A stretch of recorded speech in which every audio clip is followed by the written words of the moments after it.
this is a completely defended village using only cobblestone.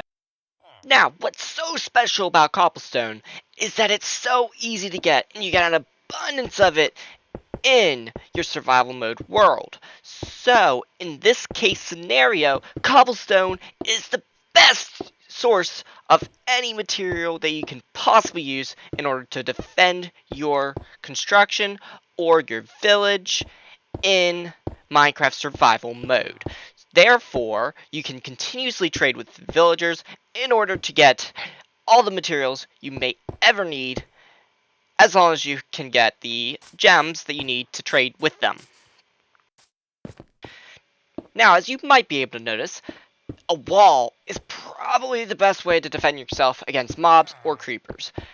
But, of course, creepers and mobs can still spawn inside the village.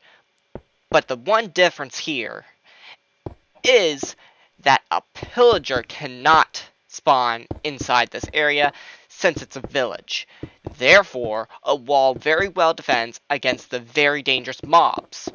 So, without further ado, let's zoom ourselves ahead a little bit and see what the wall is like once it will be complete.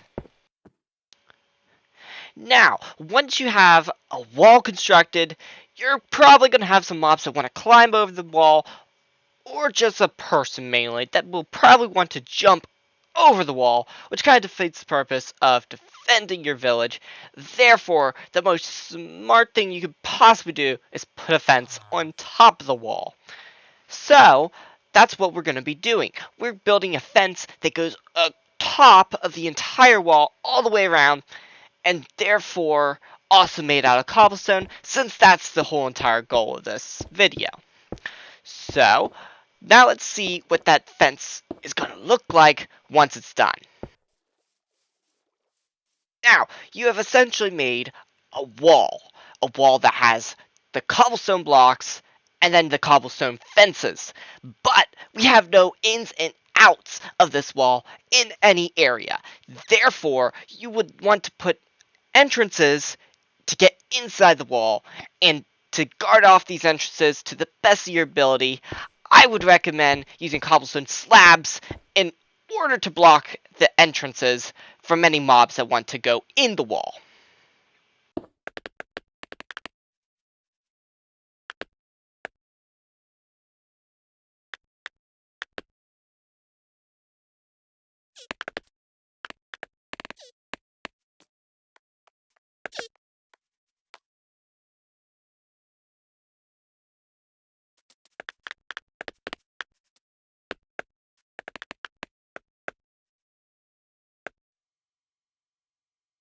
Now, once you reach this stage, you're going to be looking at, well, there's this huge area that's undefended, especially if you're close to a river. Well, what you're going to probably want to do with that is then build a fortress on that side in order to defend not just against attacks from pillagers, but also from other players. So, let's go over on how to do that.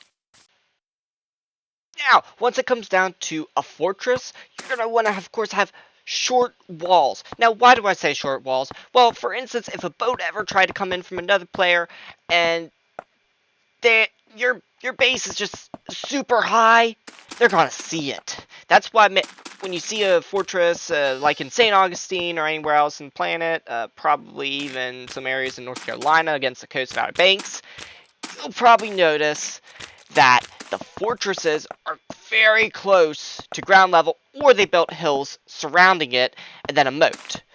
Now, not every fortress has a moat. I'm not going to say that moats are necessary, but I am going to say that it's important that the enemy can barely see your fortress before it's too late. So, what you want to do is, if you're going 2 blocks, like you have a 2-block distance between the hill area that you're building this fortress, you want to have like a 2-block high radius, or dig down just a little bit until you get there. Now, that's probably what you're noticing about how I built this base as well. Next up is you want to dig out the center of that base as much as possible so that you have room to breathe. And then thirdly, you want to have a slight little ledge against the entire outside of the wall. Therefore, you can hide under it in case you have arrows coming at you that you don't want to get shot from the head from. With that, next up, you're going to want to have storage locations. Now, I would recommend 2 areas underneath the ground where you can either have sleeping arrangements or you can hold chests that will maintain lots of storage. Now, I said that, of course, we want to maintain only using cobblestone. Well, chests is going to use a little bit of wood. Please don't complain over the small amount of wood that we're going to be using here. And the final piece you're going to want to have is you need to have areas for you to go over your wall. Now, what do I mean by going over the wall? Well, you need to go over the wall in order to maintain the high ground against any attackers. Maintaining the high ground is going to be the most detrimental part of any fortress. If you cannot maintain high ground, you have already lost your battle. Now, in Minecraft, you're left with swords and, well, pretty much swords, bows, and, well, you got crossbows as well now.